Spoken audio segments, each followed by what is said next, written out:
She was sitting alone on the back seat, barefoot, silent, eyes wide open. Something about her felt wrong. When the officer knelt down and asked, "Are you okay?" she whispered 3 words that froze his blood. "Ma'am," he promised. Subscribe for true, gripping stories that reveal what people hide behind their silence. She was not blinking, not fidgeting, just staring straight ahead. The other passengers on the bus barely noticed her. One man scrolled through his phone. A woman rocked a toddler to sleep. No one looked twice at the girl in the back row, barefoot, hair messy, her tiny arms wrapped around a ripped teddy bear. But the driver noticed. He had seen every kind of passenger, drunk, angry, high. But this little girl? She was different. Too quiet, too still, like her soul had gone somewhere and left her body waiting. She did not move when the bus turned, did not react when a couple argued 3 seats away. The only sign she was alive was her breath, soft, shallow. That is when the driver reached for the radio. "Dispatch, you better send someone. There is a kid on my bus. She is wrong." And somewhere 10 blocks away, Officer Harris, who thought this would be just another shift, got the call that would change everything. What would you do if you saw her? Tell us in the comments. And subscribe for more stories that will stay with you long after they end. Officer Harris arrived in less than 5 minutes. The bus had pulled over near an old gas station, its hazard lights blinking into the evening fog. Passengers were already off, standing on the sidewalk, murmuring. But the girl, she had not moved. She was still sitting in the last row, barefoot, that same torn teddy bear held tight. Her legs dangled, not even reaching the floor. Officer Harris stepped on board slowly, his boots echoing in the hollow silence of the empty bus. He tried not to startle her. "Hey, sweetie," he said gently. "Are you alone?" No answer. He took another step. "Do you know where your parents are?" The girl's eyes finally met his. But they were not scared. They were empty. She opened her mouth and whispered 3 words that stopped him cold. "Ma'am," he promised. Harris froze. Something about the way she said it, like she was reciting it, like she had said it before, many times. He knelt down slowly, heart pounding. "Who promised you, sweetheart?" The girl looked toward the back window, and then down. At her wrist, a red mark. Faint, but fresh. That was the moment Harris realized. This was not just a lost child. This was something else. And someone was watching. From nearby, Harris's breath caught in his throat. He gently reached for his radio, never breaking eye contact with the girl. "Dispatch, I have a female minor, possibly under duress. Request backup and child services. Location is inside the Route 77 commuter bus. She is not responding well." But the girl was not panicking. She was not crying. She was just waiting, still gripping the teddy bear, still whispering softly to herself, as if repeating something only she could hear. "Ma'am," he promised. "Ma'am," he promised. Harris turned his head, scanning the bus. It looked normal at first, but something felt off. Then he saw it. In the second to last row, behind the seat cushion, duct tape. Wrinkled, torn off hastily. The sticky side clung to a clump of dark hair. And next to it, a man's jacket. Inside the pocket, a folded receipt from a hardware store. Zip ties, rope, gloves. Suddenly, a voice crackled through the radio. "Officer Harris, we are picking up an alert. A missing child report just came in. A 7-year-old girl, last seen in a white tank top and blue shorts. Her name is Lily Carson." Harris turned slowly to the girl. The same clothes, the same wide eyes. He whispered, "Is your name Lily?" She nodded once. Then her lip quivered, but her voice stayed calm. "He said if I told, he would bury Mommy in the woods." And for the first time, Harris felt the weight of what he had stepped into. This was not a rescue. It was a race. And someone out there had a head start. Officer Harris kept his posture steady, but inside, his heart was pounding like a war drum. Every second now felt like borrowed time. He nodded gently to Lily, then whispered, "You are safe now. I promise." He stood and made his way toward the front of the bus, signaling the driver to keep the doors shut. As passengers began to murmur in confusion, Harris's eyes swept the interior again, and that is when he noticed something new. A cell phone, wedged between 2 seats near the back. Still unlocked? He grabbed it carefully. The screen showed an open navigation app, still tracking a location. But it was not the bus. It was a cabin, deep in the woods, 43 minutes away. The destination was labeled, Drop Point. His blood ran cold. Then the driver leaned in and muttered, "Sir, that man.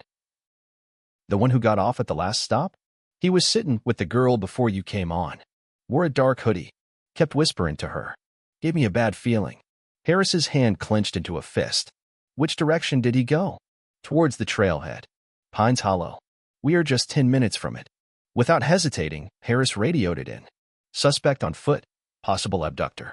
Location: Pines Hollow trailhead. Name unknown. Girl confirms threat to guardian's life. I am en route." Before stepping off the bus, Harris turned to Lily. Her small voice stopped him. "Ma'am said I should only speak to someone with good eyes." He froze. "What do you mean, sweetheart?" Lily looked up. Eyes that do not lie. Yours did not. And for the first time, she smiled. Just barely. And that was all he needed. He stepped off the bus and ran. The forest at Pines Hollow was thick with silence. The kind of silence that made you question if you were truly alone. Officer Harris's boots crunched against the pine needles as he followed the barely visible trail, the sun now swallowed by thick gray clouds. He held the cell phone tight in one hand, watching the moving dot get closer on the map. Every step forward felt heavier. Trees seemed to lean in.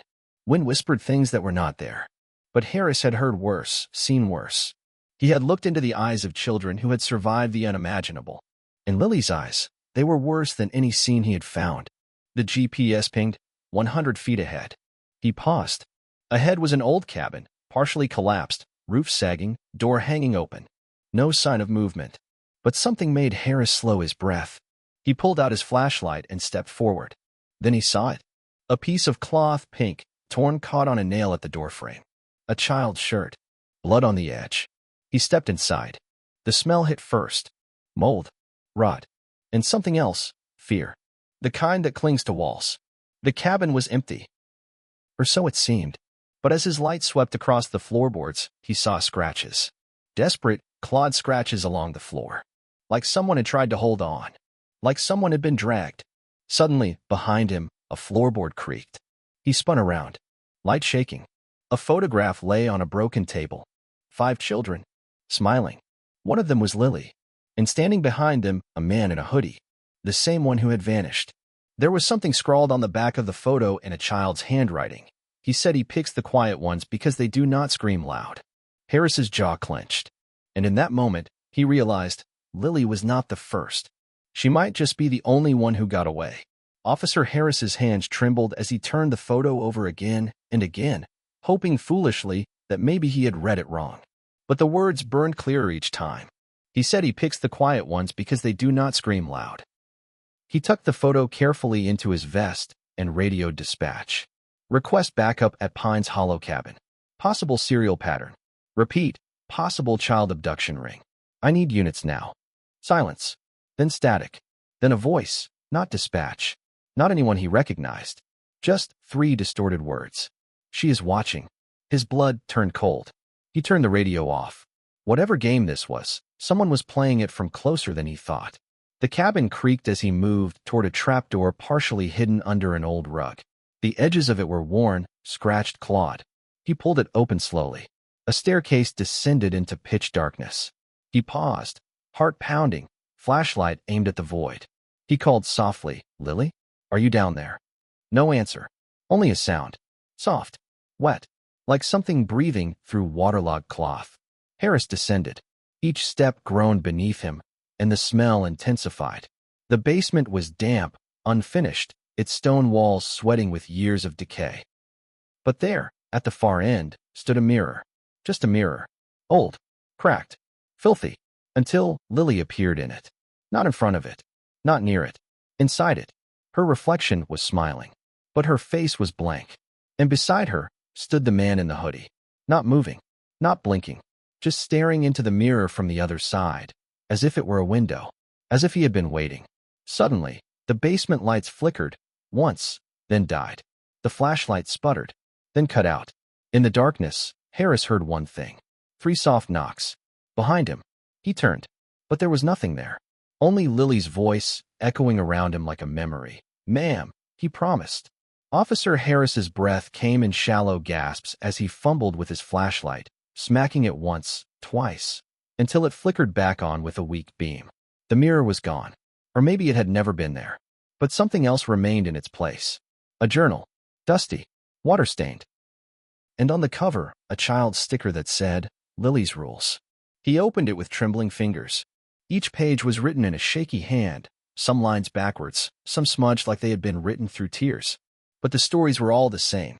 Drawings of a bus, of a man with no face, of a room with no windows, and a page that said, over and over, he said I could go home if I stay quiet. He said I could go home if I stay quiet. He said I could go home if I stay quiet. The final page had a drawing. It was crude. Stick figures. But Harris understood it instantly. A bus. A little girl. And 5XS over other kids' heads. 5. Not 1. His pulse spiked. How many had gone unnoticed? As he closed the journal, a voice echoed again, clearer now, younger, more urgent. He is still on the bus. Harris bolted up the stairs, journal clutched tight, rushing out into the cold air, but the woods were no longer silent. In the distance, through the trees, he saw flashing lights. Another bus. Broken down. Passengers offloaded. And there, standing alone, another girl. Barefoot. Silent. Eyes wide open. He ran, yelling to nearby units, but as he reached the scene, the little girl turned to him slowly and whispered, "He promised me too." Before Harris could speak, the girl's eyes rolled back, and she collapsed in his arms. In her clenched fist was a torn piece of paper. It read, "If you read this, you are next." The medics rushed the little girl away as Officer Harris stood motionless, the torn paper still trembling in his hand. Around him, officers scrambled, trying to make sense of what had just happened. But Harris could not hear them anymore. All he could hear was the sound of a bus engine, running. And there, behind a line of trees, tucked in the shadows where headlights did not reach, was another bus. Same model, same number on the side. But this one? Rusted, cold, covered in vines, like it had been parked there for years. No one scheduled this route. A dispatcher crackled through Harris's radio. That route has been decommissioned since 1997. Harris's blood ran cold. That was the year. Lily vanished. He approached the ghost bus slowly, hand on his sidearm, breath catching as he peered through the fogged windows. It was full. Not of people. Not alive. But every seat had something. Shoes. Dolls. Backpacks. A photo here. A ribbon there. All placed carefully, as if in a museum to missing children. And on the back seat, barely visible through the misted glass, sat a small figure. Still, barefoot. He opened the bus door. It hissed open like it had just been greased. As he stepped inside, the air grew thick. Heavy. Each footstep echoed like thunder. And then, every overhead light blinked on at once.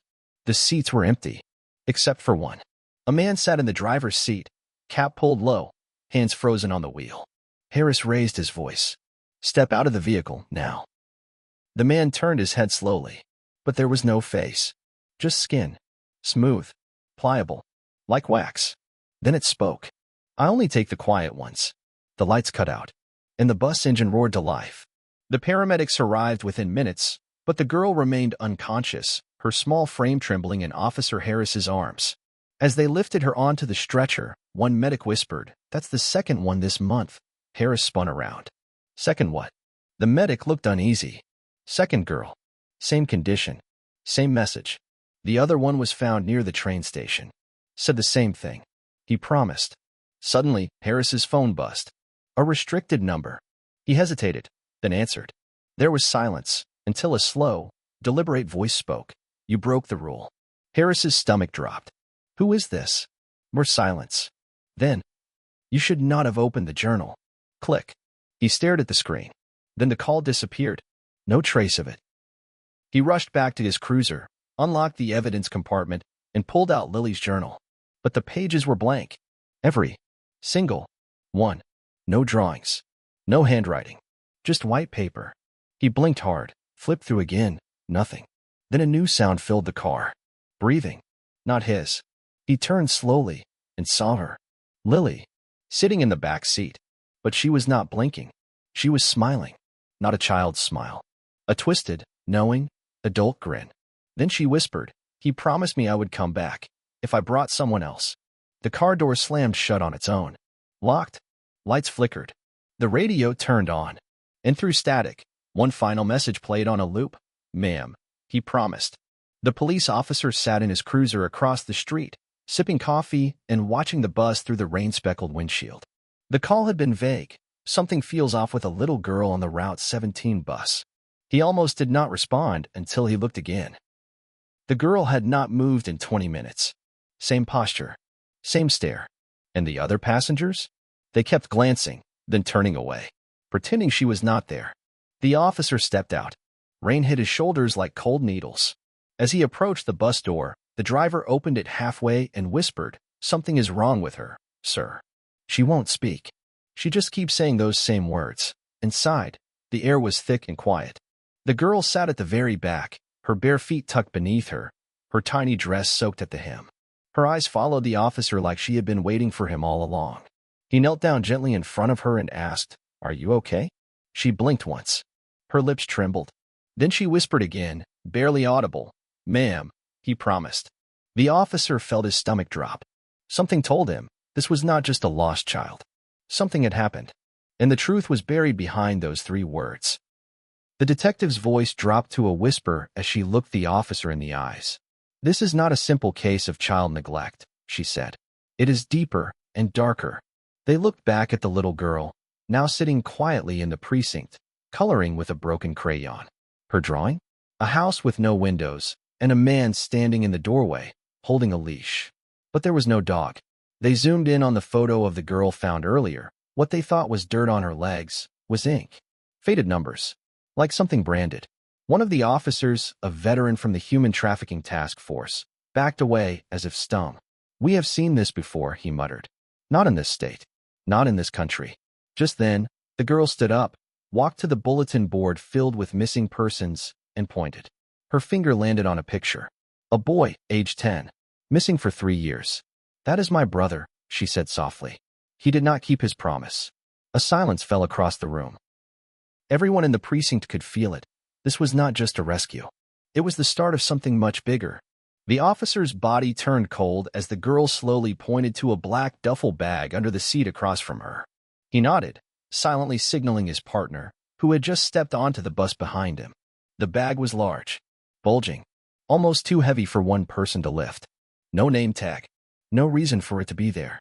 The officer reached for it cautiously, every muscle in his body tense, heart pounding like a war drum. He unzipped it just 2 inches and froze. Inside were several rolls of duct tape, a used syringe, zip ties, a pair of small shoes, and a name tag that matched the one sewn onto the girl's sweater. His partner leaned in and whispered, "Sir, there's blood on the seams." The bus driver was called over. He claimed no knowledge of the girl, said she got on alone. But as soon as he said it, the girl whispered again, "He drove us here. He said if I said anything, he would do what he did to Mommy." Every passenger on the bus suddenly felt the air change. This was not just a lost child. This was a survivor. The officers called in backup. Within minutes, the street was blocked. The driver tried to run. He did not get far. The detective rewound the footage again and again. Each child had the same vacant look, same silence, same backpack, and when zoomed in, the same mark on their wrist. A faint blue stamp shaped like a star. The symbol matched nothing on file. Not from any school, camp, or organization. He looked over at the girl. "What does the star mean?" She did not answer. Just pulled the blanket tighter. That night, the precinct phone rang off the hook. Parents, social workers, names of missing children from surrounding towns. One mother said, "My daughter vanished 3 months ago. She had a star stamp from a library event." But there was no such event. The detective opened the files. Cross-referenced bus routes, passenger lists, security gaps. The pattern was clear now. Every child taken lived near Route 14. Every Tuesday, same window of time. And every time, no police reports filed. Until this one. The officer who found the girl, he stared at the map, then whispered, "We were never meant to catch him." But now they had the girl. And her 3 words. "Ma'am," he promised. Promised what? To let her go? To hurt no one else? Or something much darker? The truth was not just a criminal operation. It was a network. And she was the first thread unraveling it.